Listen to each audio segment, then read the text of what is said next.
At first we're not used to it. We had some difficulties. For example, stripping the leaves to find the grapes. J'aime bien couper le raisin. I like to cut the grapes.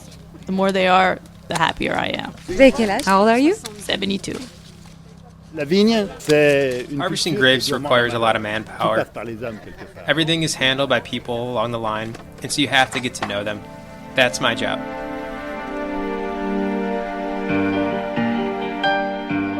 Welcome to the soul of a house, the Taittinger house.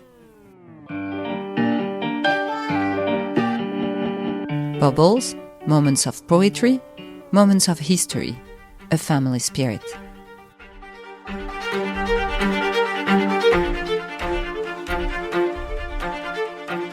In the heart of the vineyards and to the rhythm of the harvest, part 1.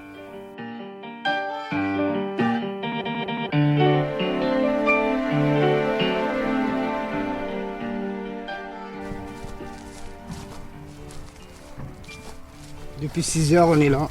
We've been here since 6 a.m. to get the crates ready for the others to pick those grapes there. Chacun son job. Vous faites ça tous les ans? You do that every year?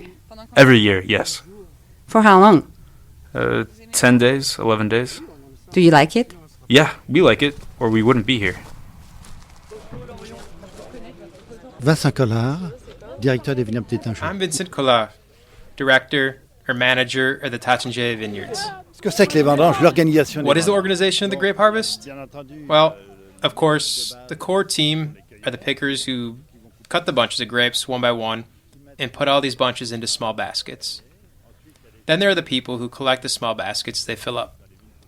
These baskets then go very quickly over to high-yield vineyards, where they put them into slightly bigger grape baskets. These larger baskets are then taken by carriers out of the vineyard, loaded onto trucks, and then brought to the wine press. Is this your first time here? No, I've been harvesting for 4 years now. Really? I did the trellising at Pierry and now the harvest here. Ah, you're the one I saw they recruited. Yes, that's right. So, you're a student? Not anymore. I've got my degree. I've actually found a position in Los Angeles for a spirits producer. You must be delighted. That's great. For sure.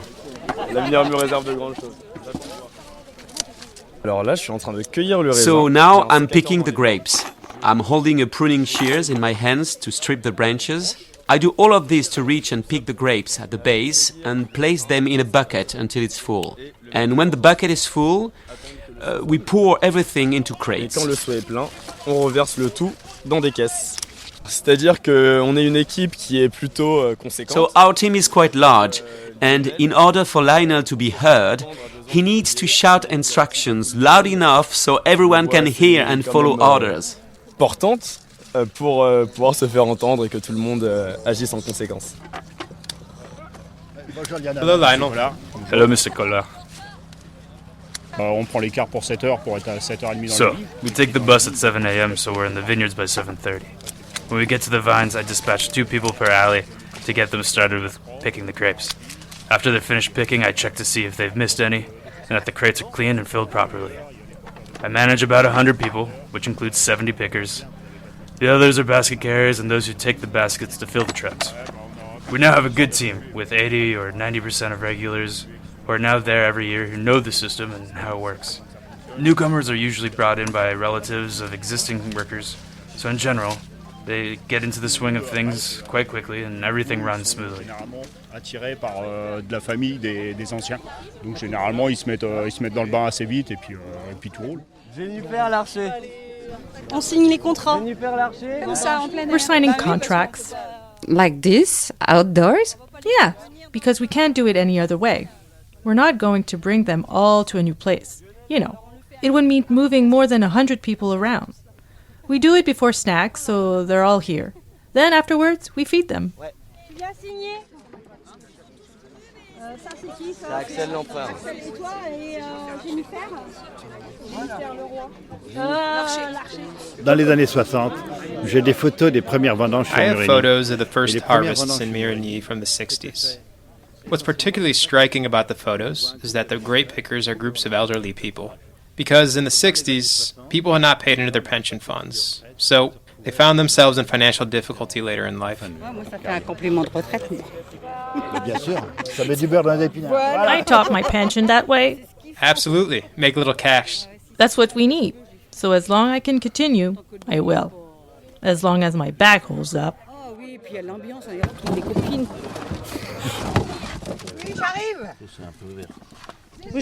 So you're actually throwing some away? Yes, too green, too sour. There's not enough sugar, so these grapes are not worth it. Bonjour, ça va? Ça va très bien et vous? Bon, super, nickel. Bonjour. Bonjour. Faut pas trop remplir les caisses parce qu'après ça écrase le raisin. Don't overfill the crates, or else the grapes will get crushed. You have to spread them out well and then go get an empty crate as needed. Because otherwise all the juice will be gone. And the pressure makes the juice flow. It's the press that presses. And one less bottle. Yes, really, it's true. Vous goûtez le raisin avant? Moi, j'aime pas du tout goûter le raisin. Do you taste the grape before? I don't really like to taste the grapes when they're in the crates, but I definitely taste the grapes when I'm on the vineyards. It makes me laugh a little because when I started working, I was already used to tasting the grapes. Ce qui comptait, c'était de prendre le degré et de regarder ça de façon. Mais and of course, people made fun of us because what counted was the degree of sugar in the grapes and to only consider it from that one perspective. But the degree is one thing and the maturity of the grape is another. For example, this year we've had grapes with high sugar levels that are sometimes not very ripe. We've had an exceptional year with very exceptional weather conditions, which means that the vines have responded in a very positive way. Hey! Non, justement, c'est Hey! Voilà. That's precisely what you shouldn't do because then it presses on the grape. Bonjour, moi c'est Teddy. Hello, I'm Teddy. We load the crates of grapes on the crawler track vehicles. These couriers then unload the crates on the roadside, and then we load them onto a tractor or a truck.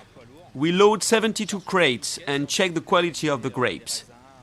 We then pick out any remaining leaves or debris before the grapes head to the wine press. Avant le dernier passage au pressoir. Vous voyez, cette année, il y a eu tellement de soleil. Tellement de canicule. This year there's been so much sunshine and such a heat wave that the grapes suffered, and as a result, they are very dry.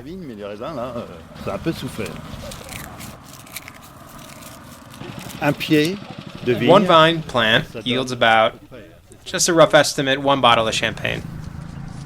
Je m'appelle Fatima. Je suis partie la chef d'équipe pendant les vendanges et sinon. My name is Fatima. I'm one of the team leaders during the harvest. And the rest of the year, I'm a site supervisor.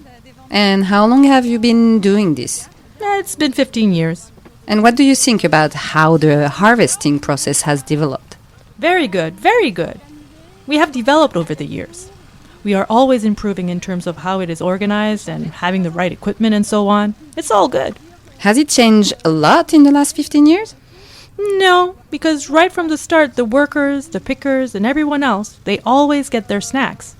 At lunchtime, they eat here. If it rains, we provide them with rain gear, naturally. They're all well looked after, you might say.